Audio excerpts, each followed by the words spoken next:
ओम नमो भगवते वासुदेवाय।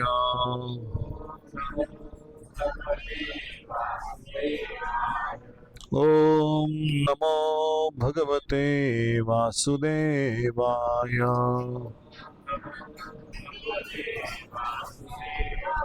ओम नमो भगवते वासुदेवाय।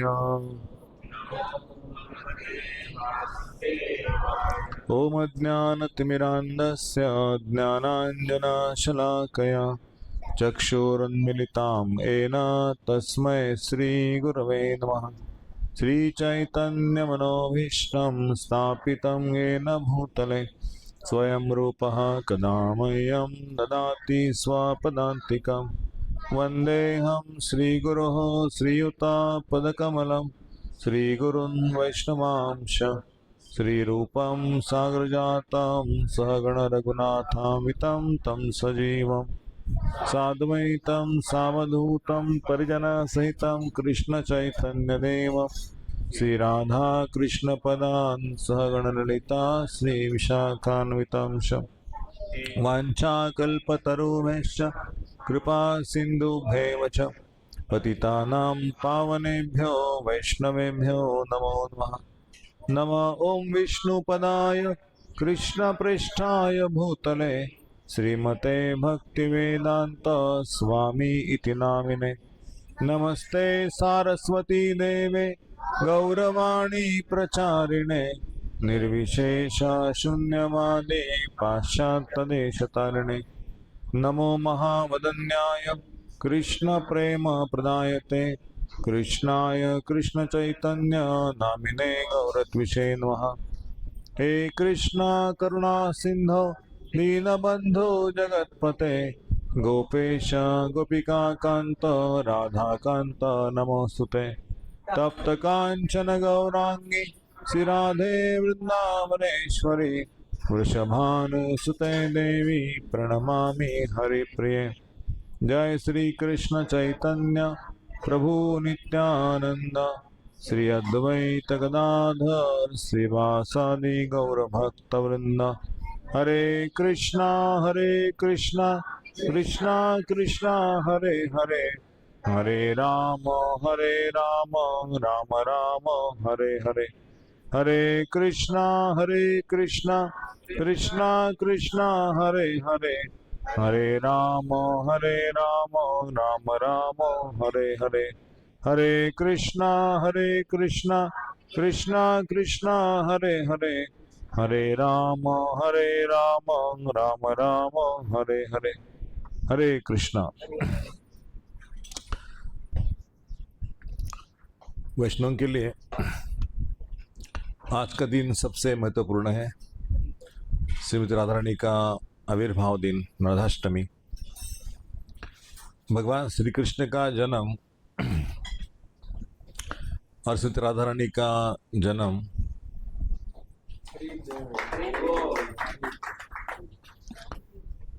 उसमें से चुना जाए कि आप किसको चाहते हैं, कृष्ण को चाहते हैं कि राधा रानी को चाहते हैं, तो गौड़िया वैष्णव बोलेंगे हम राधा रानी को चाहते हैं। क्यों? ऐसे कृष्ण मिलते नहीं है, बिना राधा रानी के कृष्ण की कृपा कृष्ण देखते नहीं है। अगर राधा रानी श्री कृष्ण को बोलती कि ये तुम्हारा भक्त है और वो नियमित रूप से जप करता है, भक्तों की सेवा करता है, नम्र है, और मैं उसको आपके धाम में लेके चलूँगी, उसको आप लेके मतलब ले लो उसको, तो राधा रानी की विनंती से श्री कृष्ण मान जाते हैं। इसलिए हम कृष्ण को डायरेक्टली अप्रोच नहीं करते। हमारा परंपरा क्या है? गुरु परंपरा के द्वारा राधा रानी के पास पहुंचना। राधा रानी श्री कृष्ण को बोलेगी कि इसका सेवा स्वीकार करो। तो दो प्रकार के वैष्णव हैं, एक केवल श्री कृष्ण को ही पूजने वाले, कार्ष्णेय कहते हैं उनको, और दूसरे श्रीमती राधा रानी के साथ साथ में श्री कृष्ण को पूजने वाले, उनको कहते हैं गौड़ीय वैष्णव। तो हमें रूपानुग कहा गया है, रूप गोस्वामी के अनुयायी। क्योंकि रूप गोस्वामी कौन है? राधा रानी की सखी है, रूप मंजरी है, और बाकी जीव गोस्वामी, गुण मंजरी, अलग अलग सखियाँ इस धरती पे आ गए। स्वरूप दामोदर गोस्वामी, रामानंद राय, ललिता सखी, विशाखा सखी, तो ये सारे जो असिस्टेंट है, राधा रानी के असिस्टेंट है, और उनके पद चिन्हों को हमें मार्गक्रमण करना है। तो चैतन्य महाप्रभु ने सर्वोच्च जो प्रेम दिया इस कलयुग में, वो है राधा भाव, है ना। राधा रानी का भगवान श्री कृष्ण को प्रेम क्या है, हरे कृष्णा, मोस्ट वेलकम। तो वो जानना है तो चैतन्य महाप्रभु के लीलाओं को समझना पड़ेगा। और कलयुग में खास करके ये दुर्लभ प्रेम, हाँ, कि सतयुग में नहीं मिला, त्रेतायुग में मिला नहीं, द्वापर में दिया नहीं भगवान ने, भगवान होते हुए भगवान ने राधा रानी का प्रेम दिया नहीं किसी को। तो वो दुर्लभ प्रेम भगवान चैतन्य महाप्रभु इस कलयुग में हम जैसे अनक्वालिफाइड लोगों को देते हैं, है ना। कि राधा रानी का भाव समझने की योग्यता नहीं है, राधा रानी के बारे में बोलने की योग्यता नहीं है। एक बार श्रील प्रभुपाद लेक्चर दे रहे थे कलकत्ता में शायद, तो वहाँ पे जो हॉस्ट थे, बड़े डोनर थे, उन्होंने प्रभुपाद जी को बोला कि राधा रानी के बारे में आप सुनाओ। तो प्रभुपाद जी ने बोला कि I am not qualified to speak about Radha Rani. Prabhupada इतने ऊंचे लेवल पे थे, बोलते कि मैं राधा रानी के बारे में बोलने के लिए क्वालिफाइड नहीं हूँ। आप क्वालिफाइड हो सकते हैं सुनने के लिए, लेकिन मैं क्वालिफाइड नहीं राधा रानी के बारे में बोलने के लिए। तो प्रभुपाद जी के राधाष्टमी के काफ़ी क्लासेस हैं, लेकिन उन्होंने राधा रानी के बारे में ज़्यादा कुछ कहा नहीं। जो लोग नए न्यूफाइट हैं, उनको राधा रानी का लीला समझ में नहीं आएगा। इसलिए जब पहली पुस्तक प्रभुपाद की आ गई, कृष्णा पुस्तक, उसमें राधा और कृष्ण का फोटो था ना ऊपर, तो अमेरिका में बहुत प्रचलित हो गई वो, बहुत सारे उसके बुक्स बेचने लगे। नव युवक और युवतियाँ कहती थी कि ये बुक में क्या है, लव स्टोरी है क्या राधा कृष्ण? मतलब बोलते हाँ लव स्टोरी ले लो, बेचने के लिए। तो पढ़ते थे, उसके बाद में श्री कृष्ण की लीलाओं को जान पाए, मतलब प्रभुपाद की कृपा से, कि कोई लव स्टोरी आम नहीं है आम व्यक्ति की, कि राधा और कृष्ण का प्रेम, राधा रानी का शादी हो गया क्या कृष्ण से, ऐसे क्वेश्चन काफ़ी लोग पूछते हैं। राधा रानी का शादी किसके साथ हो गया, राधा इनके साथ शादी क्यों नहीं किया, राधा रानी कौन है श्री कृष्ण की। तो भगवान की तीन शक्तियाँ हैं। एक शक्ति है संवित शक्ति, दूसरी संधिनी, और तीसरी लादिनी शक्ति। संवित शक्ति वो है जो क्रिया हम करने के लिए जो हमें स्फूर्ति चाहिए, वो हमें स्फूर्ति प्रदान करती है भगवान की सेवा के लिए, है ना। लड्डू बनाना है, गुलाब जामुन बनाना है, रसोई में जो भी सेवा करना है, डेकोरेशन करना है, तो उसकी जो कार्य करने की शक्ति है वो संवित शक्ति देती है। दूसरी शक्ति है संधिनी शक्ति। तो संधिनी शक्ति वो शक्ति है, वो ज्ञान प्रदान करती है कि डेकोरेशन के लिए क्या क्या चीज़ लाना है, कैसे कैसे उसको कलर कॉम्बिनेशन करके फिट करना है, या भगवान के लीला में उसमें किसको केशभूषा, वेशभूषा, रूप रंग कैसे चुनना है, वो सब ज्ञान जो है वो संवित शक्ति, संधिनी शक्ति देती है। और तीसरी शक्ति है लादिनी शक्ति। तो लादिनी शक्ति का मतलब है श्रीमती राधा रानी, जो आनंद देने वाली। अभी क्रिया किया है हमने, अपने एफर्ट्स लगाए हैं, सारा कार्यक्रम किया, लेकिन उसमें आनंद नहीं आया तो मज़ा आएगा क्या? नहीं आएगा। तो आह्लादनी शक्ति वो शक्ति है जो हम कार्य करते हैं, कुछ भी रसोई में सेवा करते हैं, हार की सेवा करते हैं, डेकोरेशन करते हैं, तो उसमें जो आनंद आता है हृदय से, वो श्रीमती राधा रानी प्रदान करती हैं। और इसलिए हम राधा रानी को ही पूछते हैं कि राधा रानी को सेवा का अधिकार मांगते हैं। हे श्रीमती राधा रानी, जो आप माधव को बहुत प्रिय हैं, आप ललिता विशाखा के संग में वो आपको फॉलो करते हैं, तो सखियों में से आप सबसे श्रेष्ठ हो, तो राधा रानी हमें भगवान श्री कृष्ण की सेवा का मौका प्रदान करो। तो दुर्वास मुनि ने राधा रानी को एक आशीर्वाद दिया था कि जब उनके तपस्या से प्रसन्न हो गए तो बोले कि आप जो बनाएगी वो कभी रिपीट नहीं होगा। कुछ भी आइटम बनाएगी या कुछ भी करेगी तो वो कभी रिपीट आइटम नहीं होगा। समोसा बनाए आज तो कल क्या बनाएंगे ऐसा हमको लगता है ना। तो डोसा बनाएंगे, फिर इडली बनाएंगे, पोहा बनाएंगे, लेकिन राधा रानी के लिए ऐसा नहीं कि अरे पोहा तो रिपीट होगा, अभी नहीं, पोहा रिपीट नहीं होगा उनका। तो हमेशा कुछ ना कुछ नया आइटम बनाती रहेगी। उसका एक जीता जागता एग्जाम्पल गौरव प्रभु है यहाँ पे, कि ये लॉकडाउन में जब गौरव प्रभु कुकिंग सीख गए थे, तो अलग अलग रेसिपी यूट्यूब से देख के वो बनाते थे। बोले मैंने रिपीट किया ही नहीं। अजीब है ना, एक सामान्य हमारे जैसा व्यक्ति वो रिपीट नहीं कर सकता, मतलब 365 डेज नया नया आइटम बना सकता है, तो राधा रानी क्यों नहीं बनाएगी, है ना। कितने तो रेसिपी उनके पास हो गए। तो इसलिए राधा रानी का जो भगवान के प्रति प्रेम है वो अद्भुत है। उसको समझने के लिए ऊंचा स्तर था ये। तो हम वो लीलाओं को सुनते हैं जब श्री कृष्ण वृंदावन छोड़ के मथुरा चले गए, नहीं कि नहीं।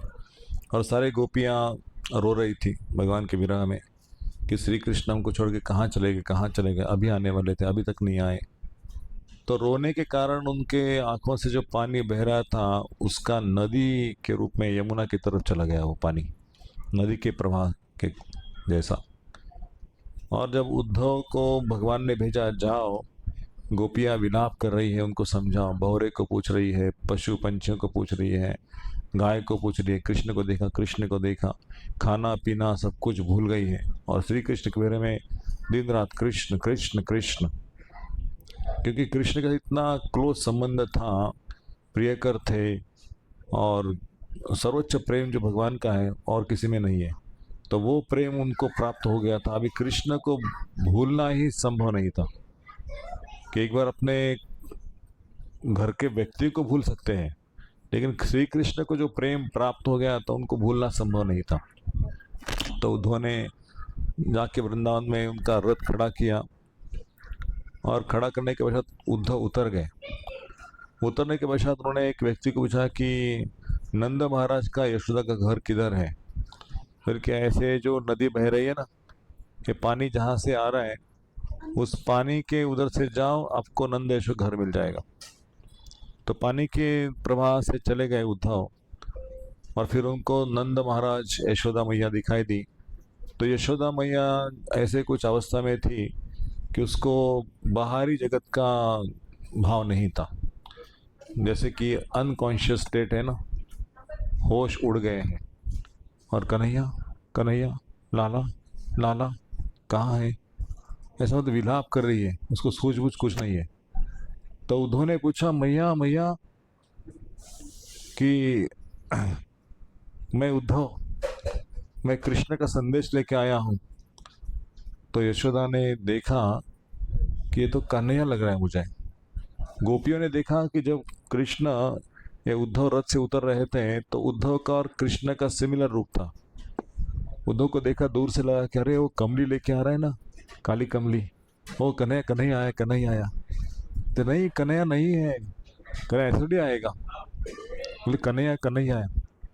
फिर थोड़ा दूर से पास में आ गए तो देखा कि कन्हैया नहीं है, कोई दूसरा ही है। तो पहचान हो गई कि उद्धव है, साक्षात बृहस्पति के शिष्य। तो यशोदा मैया ने कहा कि अंदर देखो थोड़ा, कन्हैया है क्या।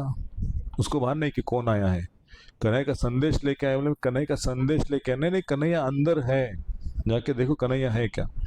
माँ नहीं, मैं उद्धव कन्हैया का मित्र, उसका संदेश लेके आया हूँ। तो बोलते गोपियाँ किधर हैं, नहीं गोपियाँ तो इधर ही है, ढूंढो उसको। तो जब गोपियों के पास वो चले गए, देखा गोपियाँ विलाप कर रही है, रो रही है पूरा, उनको सूझबूझ नहीं है, कुछ खाए पिए नहीं है। ऐसी अवस्था में है कि एक एक क्षण उनको एक एक युग के समान है। और इसलिए उद्धव जाके पूछते कि मैं उद्धव, मैं कृष्ण का मित्र। कहती कृष्ण कहाँ है, आप क्यों आए हो, आप चले जाओ, हमको कृष्ण चाहिए। मैं कृष्ण का संदेश लेके आए हूँ, आप समझो कृष्ण आने वाले हैं, आपको मिलने वाले हैं। नहीं नहीं नहीं, आप चले जाओ, कृष्ण को क्यों नहीं लेके आए अभी तक, आप चले जाओ चले जाओ, आपको देखना नहीं, हमें हमें कृष्ण को देखना है। तो गोपियाँ ऐसे भाव में थी, किसी को देखना ही पसंद नहीं था, क्यों, कृष्ण के अलावा किसी को नहीं। बाद में उनको हाथ जोड़ के विनती की, कृष्ण ने मुझे भेजा है और कृष्ण कुछ ही दिनों में आपको मिलने के लिए आने वाले हैं।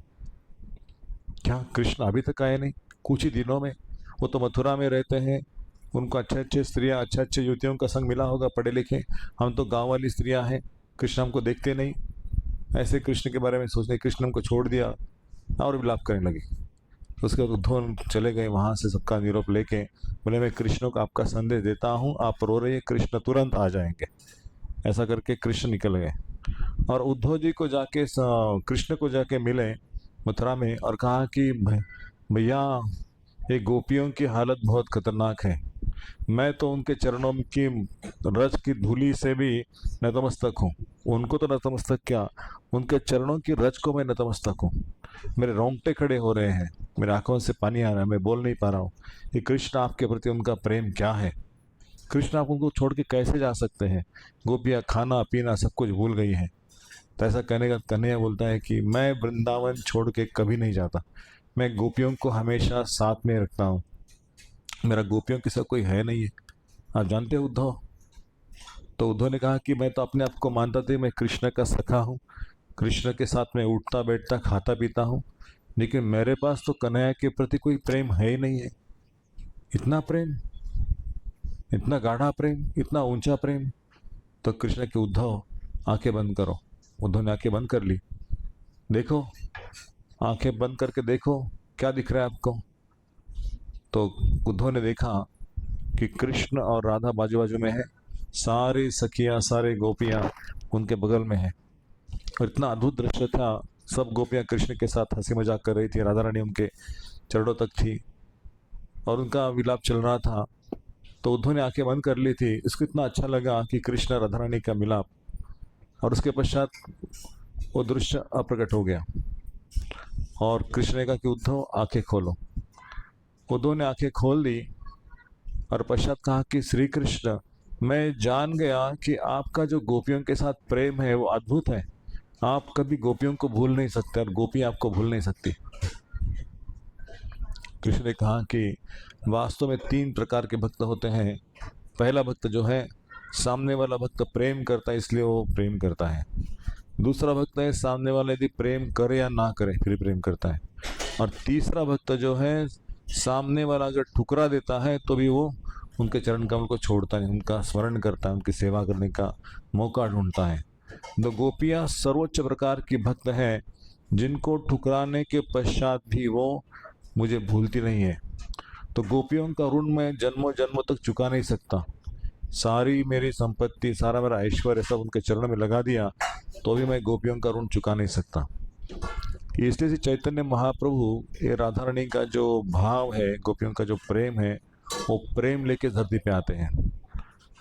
यदि गौर न होय तो तबे की होय तो के मोने धरी ताने, राधार महिमा प्रेम रस सीमा जगते जानाते के। कि राधा रानी की महिमा का जो भाव है राधा रानी का, वो कौन जान सकता था। यदि भगवान चैतन्य महापुरुष जगत में नहीं आते तो हम राधा कृष्ण को क्या जान पाते थे, उनका प्रेम लीला क्या है, उनकी महिमा क्या है। इसलिए ये जो विरह का प्रेम है, भगवान हमसे बहुत बहुत दूर है और हम भगवान को मिलने की आशा करते हैं। जो प्रसंग है कि कुरुक्षेत्र के मैदान में श्री चैतन्य महाप्रभु राधा रानी के भाव में है और जगन्नाथ जी कृष्ण है और वो कुरुक्षेत्र के मैदान में है। तो चैतन्य महाप्रभु राधा रानी के भाव में वो श्री कृष्ण का रूप देखती है कि यहाँ पे उनके पास में सुदर्शन चक्र है, गदा है और उन्होंने मुकुट पहना है और ऐसा ड्रेस है कि राजवेश उनके पास है, लेकिन वो पीताम्बरी नहीं है, मोर पीस नहीं है और क्या बिगुल शंख ये कुछ नहीं है और ऐसे राजवेश में है। तो राधा रानी के भाव में चैतन्य की, इधर क्या कर रहे श्याम सुंदर, ये आपको शोभा नेता, चलो चलो वृंदावन जाएंगे, क्या है यहाँ पे, ये कुरुक्षेत्र के मैदान में, मुझे सहा नहीं जा रहा है आपका ये रूप, चलो चलो चलो वृंदावन चलो। तो श्री चैतन्य महाप्रभु, वही जगन्नाथ, वही कृष्णा, उनको नीलाचल से गुंडीचा यानी कि वृंदावन लेके चलते हैं। और किस प्रकार से लेकर चलते, बहुत बड़ी लीला है उनकी, 3 प्रकार की कहानी उसकी। लेकिन राधा रानी उनके विरह में विलाप कर रही है वृंदावन में कि श्री कृष्ण अभी आने वाले थे, अभी आने वाले थे, अभी तक नहीं आए, अभी तक नहीं आए। फिर उद्धव का संदेश आ जाता है, फिर नारद मुनि आ जाते हैं, बोलते कि श्री कृष्ण, बलराम जी और सुभद्रा मैया अभी आपको मिलने के लिए आने वाले हैं। और इधर कान्हा को बोलते हैं उद्धव, क्या रे, चलो चलो चलो, राधा रानी वहाँ वेट कर रही है। कृष्ण के होश उड़ गए थे राधा का नाम सुनते। किस तरह से बलदेव को बोला कि आप आगे निकलो, आपका रथ पहले निकल दें। इसलिए बलदेव जी का रथ आगे निकलता है पहले रथ यात्रा में, उसका सुभद्रा निकलती है। और बलदेव जी जब पहुंचते हैं गुंडीचा में और राधा रानी को देखते हैं उसकी हालत, बोलते कन्हैया बड़ा खतरा है। अभी राधा रानी को जो पता चलेगा कि अभी तक आए नहीं हैं तो शरीर छोड़ने के इसमें है वो, जल्दी करो जल्दी करो। तो राधा रानी के कान में जाके मंत्र बोलते हैं कि कन्हैया आए हैं, कन्हैया आए हैं, कुछ ऐसा गीत गाते हैं। राधा रानी वो कन्हैया का नाम सुन के उसको आंखें खोलती है और सामने देखती है श्री कृष्ण है, और जैसे देखती है तो कन्हैया करके उसको आलिंगन करती है। और उसको ऐसा लगता है कि मैं मतलब युगों से मिल रही हूँ। कुरुक्षेत्र में थे, अभी वो आ गए वृंदावन में, तो ऐसे विलाप कर रही थी, लेकिन मिलने के बाद जो आनंद आ गया, तो श्री चैतन्य महाप्रभु उसी भाव में है, राधा रानी के भाव में, कि जगन्नाथ जी को गुंडीचा लेके जा रहे और जाते समय भगवान के सामने रास नृत्य कर रहे हैं। अलग अलग कीर्तन मंडली में जाके वो नृत्य करते हैं, गाते हैं, उछलते कूदते हैं, और जगन्नाथ जी का दर्शन करते हुए मूर्छित हो जाते हैं।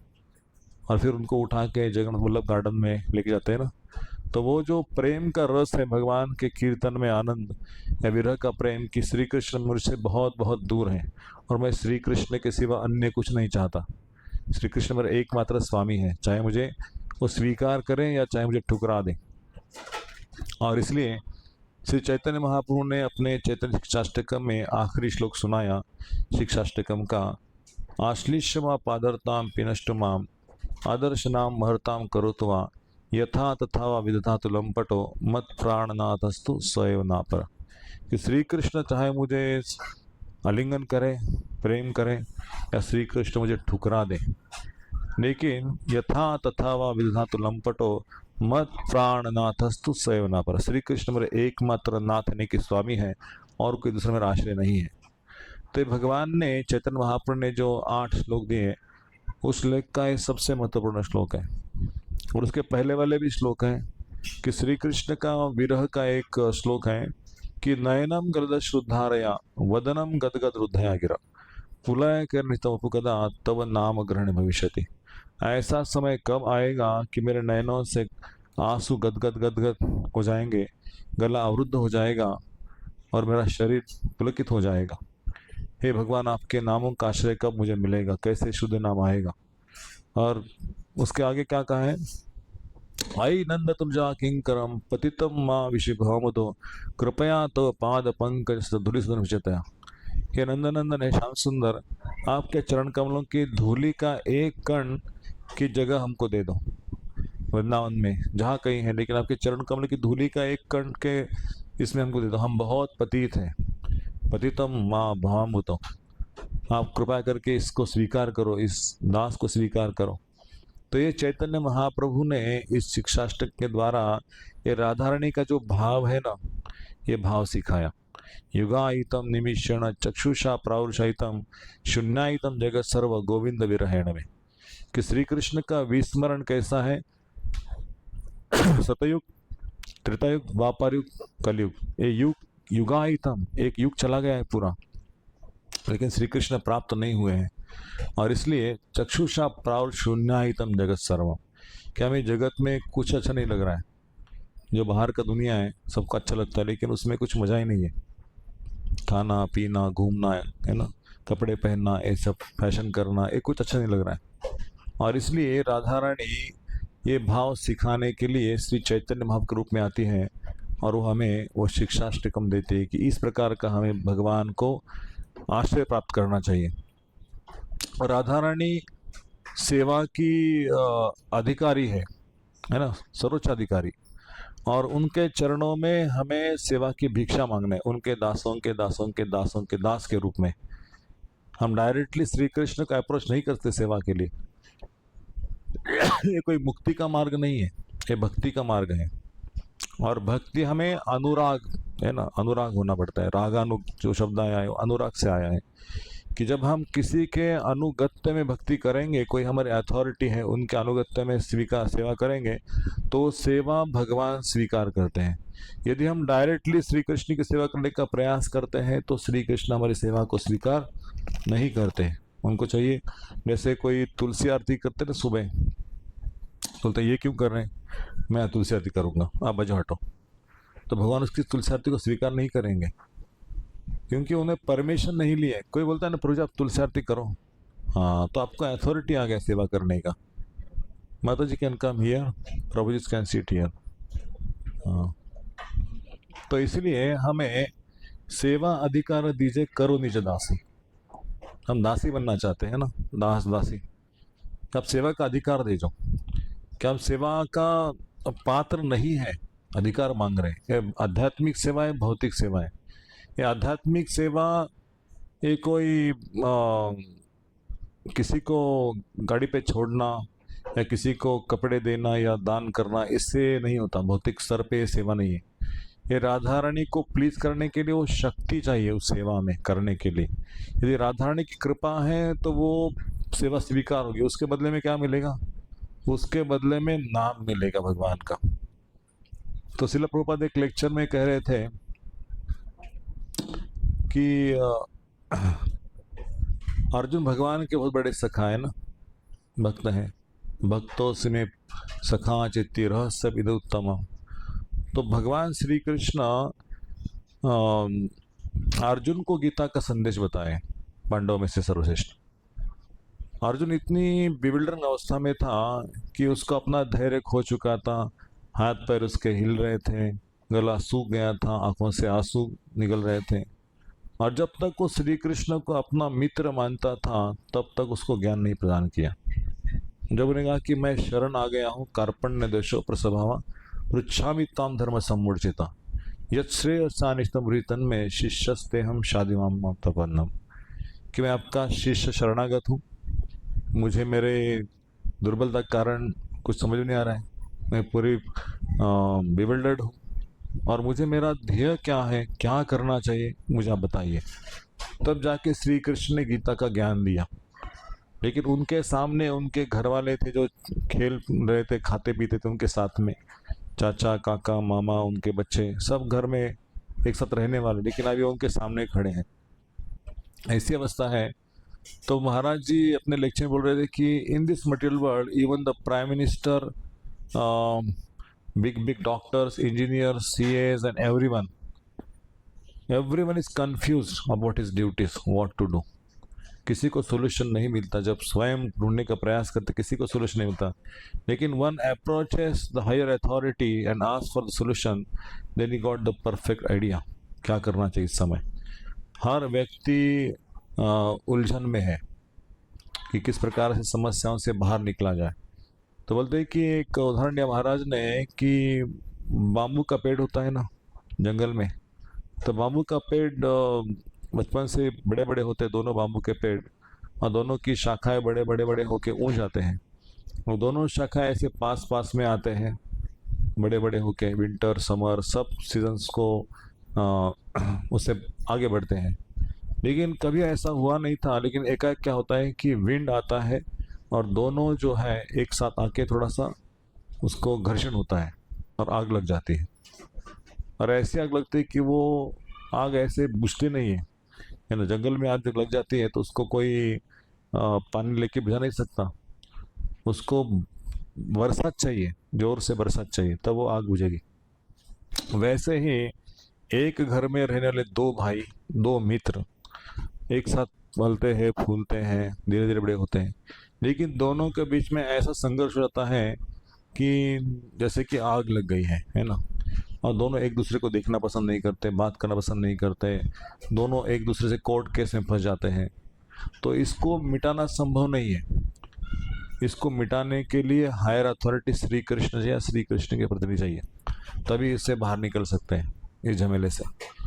इसलिए गीता का संदेश है कि अगर व्यक्ति को ऊंचा स्वाद चाहिए, ऊंचा ध्येय चाहिए, तो उसको ऊंची चीज प्राप्त करने के लिए नीची चीज जो है उसको थोड़ा सा त्याग करना पड़ेगा।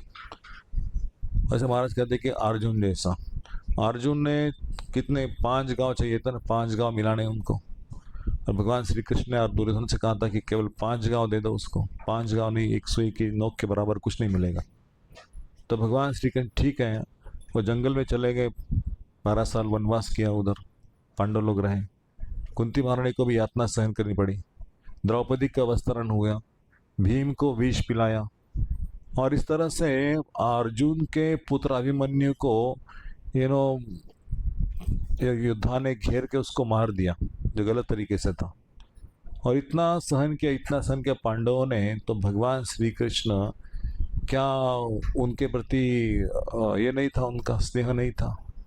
ऐसी यातना में बुआ है, उसके बच्चे हैं, पांडवों को दुर्योधन इतनी प्रकार से तकलीफ दे रहे हैं, तो श्री कृष्ण क्या सिखा रहे थे हमें?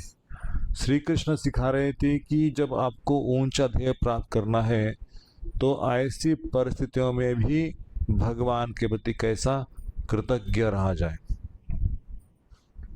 तथ्य अनुकंपा सुशिक्षमाणो भुंजान एवं आत्मकृत विपाकम रुद्भागुपि विधान नमस्ते जीवेत मुक्ति पदे सदाय भाग।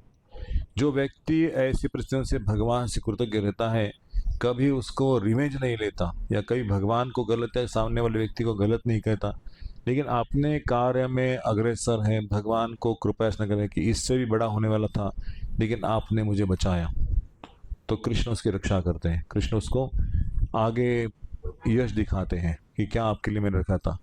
तब जाके जब युद्ध हो गया तो सब कौरव मारे गए और श्री कृष्ण ने पांडवों को पूरा राज्य दे दिया, है ना। वो तो भौतिक संपदा था, लेकिन भगवान श्री कृष्ण के पक्ष में आ गए थे, ये बड़ा उपलब्धि था। तो हमारे पक्ष में हो सकता है कि भौतिक रूप से हमारी हार हो सकती है, जमीन जायदाद ऑफिस मामला जो भी है उसमें प्रॉपर्टी, लेकिन यदि आप ऊंचा ध्येय रखते हो कि ये घर, ये बंगला, ये गाड़ी, इसको कॉम्प्रोमाइज करना पड़ेगा कभी ना कभी, क्योंकि शरीर छूटने के पश्चात तो कुछ आने वाला नहीं है। लेकिन अभी किसी ने उसके ऊपर हक जताया है। जैसे एक हमारे भक्त थे, एयरफोर्स में थे, और वो उनका बेटे दोनों यहाँ पे जॉब कर रहे थे, और उनका लगभग रिटायरमेंट का ही समय आ गया था और अपने गांव चले जाने वाले थे। तो जब वो अपने गांव में एक मकान लिए थे, है ना, और 3-4 रूम्स था उसमें, टॉयलेट बाथरूम सब कुछ था। अभी बोले कि रिटायर होने के बाद उस मकान में जाके रहूँगा अपने बेटों के साथ में। तो लेकिन हुआ कि उनकी बहन और उनके जो बहनों जी है ना, उस मकान को कैप्चर करके रखा 15 साल में, और जाने के पश्चात बोले कि नहीं नहीं नहीं, मकान हमारे नाम पे हो गया, मकान आपका नहीं है अभी। अभी ये व्यक्ति अपनी खुद की बहन है, उसके मिस्टर है, बोलते हैं कि अरे मैंने तो मकान आपको दिया नहीं था, उसका चाबी रखा था सिर्फ आपको। नहीं नहीं, वो आपका मकान नहीं, अभी हमारा मकान है। झगड़ा हो गया थोड़ा सा, लेकिन प्रभु जी परेशान होकर आ गए, प्रभु जी देखो मेरे जीवन में ऐसा हो गया, क्या करना चाहिए? मैंने आप लीगल कोर्ट केस करो, लेकिन झगड़ा करना, मारपीट करना ये हमसे नहीं है। कुछ तो होगा पिछले जन्म का कर्म धर्म, उस कारण आपको ऐसे रिश्तेदार मिल गए, बहन हो या उसके बहन हो, कुछ तो मिल गया। लेकिन आप भगवान का स्मरण करो, मार निकल जाएगा। लेकिन उसके कारण आत्महत्या करना या नशापान करना या कुछ मतलब गलत कार्य करना, ये नहीं होता। तो वैष्णव को समय देना चाहिए भगवान को कि भगवान इसको कैसे निपटाए। और इस तरह से जीवन में मतलब एक ही घर के लोग हैं ना, ये बाहर के नहीं है। पांडव एक ही घर के लोग थे, लेकिन जब ऐसी कुछ समस्या आ जाती है जिससे हम मतलब मिट्टे मिलने के जैसा हो जाता है, कुछ समझते कि क्या करना है, रास्ता क्या है। अब रिटायरमेंट का पैसा लगाया था, उसमें बच्चों का शादी करना है, घर बसाना है, तो उस केस में बहुत डिप्रेशन आ जा सकता है किसी को। लेकिन हमारे आचार्य लगता है कि यदि आप भगवान के भरोसे चलते हो तो इस जगत का कोई व्यक्ति आपको दुख दे नहीं सकता, क्योंकि आपके साथ श्री कृष्ण है, उनका नाम है। और इसलिए हमें भक्ति का मार्ग स्वीकार करना चाहिए और इस आने वाली विपदाओं को शांति से स्वीकार करना चाहिए। और इस तरह से राधा रानी हमें सिखा रही है भक्ति, कि चैतन्य महाप्रभु इस कलयुग में आए, लेकिन कोई अस्त्र शस्त्र मारपीट युद्ध के मूड में नहीं है, वो केवल करुणा के मूड में है। जैसे तैसे हरिनाम कर लो, मैं आपको भगवत धाम लेके जाऊंगा, लेकिन टॉलरेट करो, आने वाली परिस्थितियों को टॉलरेट करो, हरिनाम जप करो और भगवत धाम चलो। ये रास्ता भगवान चैतन्य को दिया है। और इस तरह से कोई त्रेता युग में, कोई कलयुग में, कोई पिछले कितने सारे युग हो गए कलयुग, लेकिन उसमें इतना श्रेष्ठतम भाव भगवान ने कभी दिखाया नहीं। मुक्ति दे दी किसी ने, लेकिन भक्ति किसी को दी नहीं। तो इसलिए शिला प्रभुपाद कहते कि लॉर्ड चैतन्य है जस्ट अपियर 500 ईयर्स बैक, 500 साल पहले केवल। यदि हमारा जन्म होता है एक 10,000 साल के बाद में फिर से, और कहते कि चैतन्य महाप्रभु ना कलयुग के 1900 इसमें आए थे, 1885 साल में, 1885, और अभी क्या चल रहा है, 1485, हाँ 1486, सॉरी, हाँ 500 साल पहले। तो कोई व्यक्ति कहेगा कि 1486 और अभी क्या संबंध है, भगवान चैतन्य महाप्रभु आके चले गए, लेकिन अभी उनका क्या संबंध है। लेकिन probably you are the most fortunate persons, Chaitanya की लीला आज भी चल रही है उनके धाम में, मायापुर में। ऐसे से वो भाव जो है ना, चैतन्य महाप्रभु कहते हैं कि पृथ्वी चे आचे यद नगरादि ग्राम सर्वत्र प्रचार हो मोर नाम, मेरे नाम का सर्वत्र प्रचार हो, और सारे लोग हरे कृष्ण कीर्तन जब करेंगे तो भगवान को आनंद आएगा। ये शरणागत भक्त है, मेरा कीर्तन करते, उनको भगवत धाम लेके जाना है। ये मटेरियल वर्ल्ड के जो जेल में जो दुख भोग रहे हैं, उस जेल से उनको बाहर निकालना है। So that is the best prediction to get out of this material world. लेकिन महाराज जी बोलते हैं कि माया इतनी शक्तिशाली, इतनी शक्तिशाली, इतनी शक्तिशाली है, भक्ति मिलने के बाद भी हम भौतिक सुख को छोड़ते नहीं है, भौतिक सुख के पीछे ही है। भौतिक सुख मिलना चाहिए, आसक्ति छोड़ते नहीं है, भगवान भी चाहिए और इधर भौतिक सुख भी चाहिए। और इसलिए भक्ति का आनंद प्राप्त करने के लिए हम थोड़ा नहीं मिलता भक्ति का आनंद, कुछ तो सेक्रीफाइस करने की भावना होगी तो मिलेगा। जैसे लहसुन प्याज छोड़ना ही कठिन हो जाता है भक्तों का, है ना, लहसुन प्याज छोड़ना, चाय कॉफ़ी छोड़ना, पिक्चर छोड़ना, मूवी छोड़ना।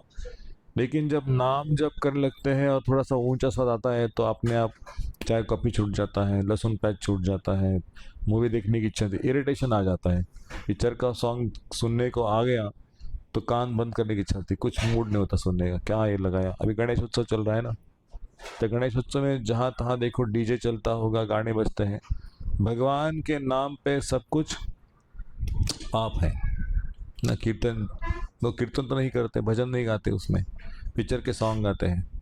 तो धर्म कैसे ग्लानि आती धर्म को, और इस धर्म की ग्लानि को मिटाने के लिए हरि नाम कितना इम्पोर्टेंट है जीवन में। यदि हरि नाम नहीं है तो हमारा जीवन भी उस भौतिक व्यक्ति की तरह है जिसको हीरा मिला है, लेकिन उस हीरे को त्याग के उसने कंकर को पकड़ा है ना, पत्थर को पकड़ा है। इसलिए हमें भगवान के भक्तों के सानिध्य में रहने के लिए राधा रानी को प्रार्थना करना चाहिए। हे राधा रानी, हे दयामयी, हे करुणामयी, हमें आपके भक्तों का निरंतर सानिध्य प्राप्त हो, उनकी सेवा हमसे हो, उनके आदेश का पालन करने की बुद्धि हो, और जब हमारे जीवन में विपदा आ गई, कुछ संकट आ गया, तो हमें इतनी बुद्धि दे कि हम किसी से पूछें इसका सॉल्यूशन क्या है, कैसे बाहर निकले उससे। लेकिन यदि हम भक्तों के शेल्टर में नहीं है पहले से, और जब विपदा आ जाती है और सॉल्यूशन हम निकाल नहीं सकते, तो हम चैंटिंग छोड़ देंगे, हियरिंग छोड़ देंगे, मंदिर जाना, भगवान का भरोसा, सब कुछ छूट जाएगा। इसलिए अकेले का काम नहीं भक्ति करना, भक्ति हमेशा संग में होती है। और हमारे पास कुछ ताकत नहीं है, ना कुछ बुद्धि है, और इसलिए हम वैष्णव ठाकुर को प्रार्थना करें, शिला प्रभुपाद जी को, कि जो राधा रानी के शुद्ध भक्त हैं। जब प्रभुपाद जी का जन्म मिल गया, हो गया, जन्म से पहले शायद उनके पिताजी ने राधा रानी को प्रार्थना की थी, गौर मुंडे ने, कि मुझे ऐसा पुत्र दे दो कि जो राधा रानी का शुद्ध भक्त है और राधा रानी का भक्त है, वो कृष्ण का प्रचार करेगा। तो शिला प्रभुपाद जी का जन्म जन्माष्टमी के दूसरे दिन हो गया ना, नंदोत्सव के दिन। और इसलिए राधा रानी का प्रचार करने के लिए वो, श्री चैतन्य महाप्रभु मतलब राधा रानी, उनका प्रचार करने के लिए, नाम का प्रचार करने के लिए वो देश विदेश तक घूमे। लेकिन क्या प्रभुपाद के जीवन में समस्या नहीं आई? इतना आसानी से प्रभुपाद प्रचार करके आए क्या? नहीं। भारत के बाहर जब पहली बार प्रभुपाद एक व्यक्ति को दीक्षा देने वाले थे, तो उस व्यक्ति रात को दारू पी के आया था और प्रभुपाद कमरे में ऐसे सोए थे। तो रात को 12 बजे आके, स्वामी स्वामी किधर है स्वामी, हाथ में चाकू लेके। अभी स्वामी सोए हैं और उसको चाकू देखा, स्वामी ने बोला ये अभी तो भागना पड़ेगा। तो कैसे तो उसको निपटाया और बैग लेके प्रभुपाद दूसरे दरवाजे से बाहर निकल गए रास्ते में, रात को 12-1 बजे, और कोई उनके साथ में नहीं है। तो एक व्यक्ति बोला कि स्वामी इतनी रात को आप कहाँ जा रहे हैं? बोले कि I don't know where I to go but I am finding Mukunda. एक दूसरे एक माइकल नाम के व्यक्ति थे, उनको मैं ढूंढ रहा हूँ। मुकुंद का घर किधर है, उनका फ्लैट नंबर पता नहीं, किधर क्या मालूम नहीं। बोले I know this person is staying over here, I will bring him back, आप इधर रुको। तो मुकुंद को बुलाया गया रात को, और उस मुकुंद ने मतलब माइकल ने प्रभुपाद को एक रात को स्ट्रीट क्रॉस करके 1 किलोमीटर चल के एक घर में छिपाया। वहाँ पे 2 दिन निकाला प्रभुपाद ने। तो ये मतलब समस्या प्रभुपाद को झेलनी पड़ी। कई बार हार्ट अटैक आया, कई बार बीमार पड़ गए, कई बार कोई नहीं था। 1 साल तक ऐसा वातावरण था कि वापस मैं इंडिया जाना चाहता हूँ, लेकिन मन में विचार आता कि नहीं नहीं, मेरे गुरु महाराज की इच्छा है कि आप अमेरिका में प्रचार करो। इसलिए प्रभुपाद वहाँ रुक के फिर से प्रचार का आरंभ करते थे। तो 1 साल तक संघर्ष करना पड़ा।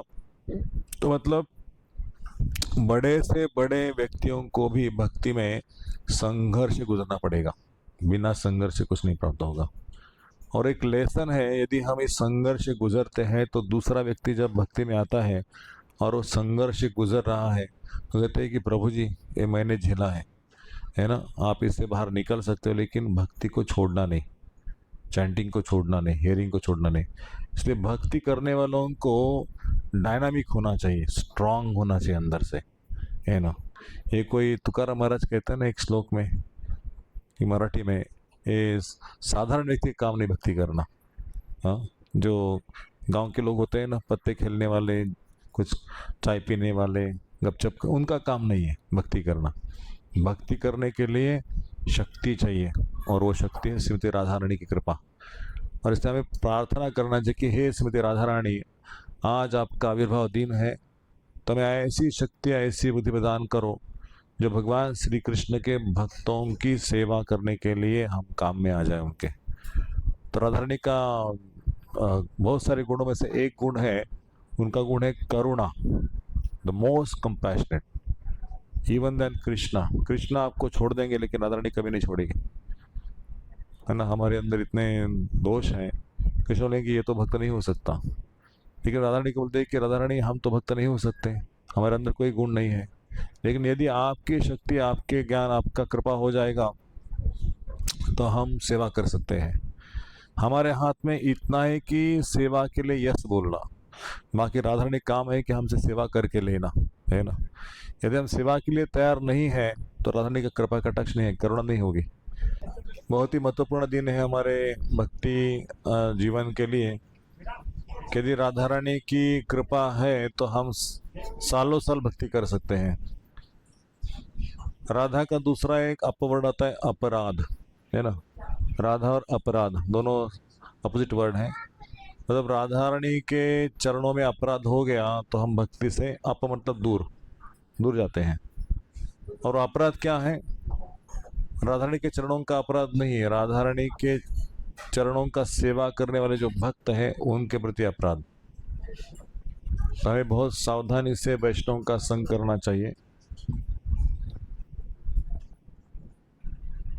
कोई गणेश, कोई दुर्गा, कोई सरस्वती हमें भगवान के धाम में लेके नहीं जा सकते। ये जो भगवान के भक्त हैं ना वैष्णव लोग, वही भगवान के धाम में लेके जा सकते हैं, क्योंकि देवता लोग इस ब्रह्मांड में ही है, स्वर्गलोक में, वो भगवत धाम में नहीं जा सकते।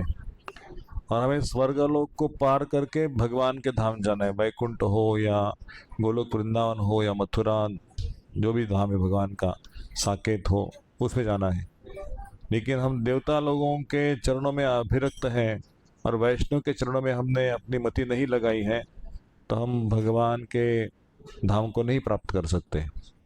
भगवान ने अधिकार दिया वैष्णव भक्ति करने का, भक्ति देने का अधिकार किसको दिया है? वैष्णवों को। इनको भक्ति प्रदान करो, इनको भक्ति प्रदान करो, इनको भक्ति प्रदान करो।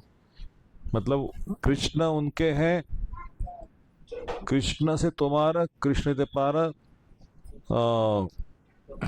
ना तुम्हारा शक्ति आचे। कृष्ण तुम्हारे, मतलब कृष्ण आपके हैं और कृष्ण देने का अधिकार आपको है। इसलिए वैष्णव ठाकुर दयाल सागर ए दासे करुणा करे, मेरे ऊपर करुणा करो, मैं भगवान का दास बन जाऊं इस जन्म में, तो भगवान की प्राप्ति होगी, है ना।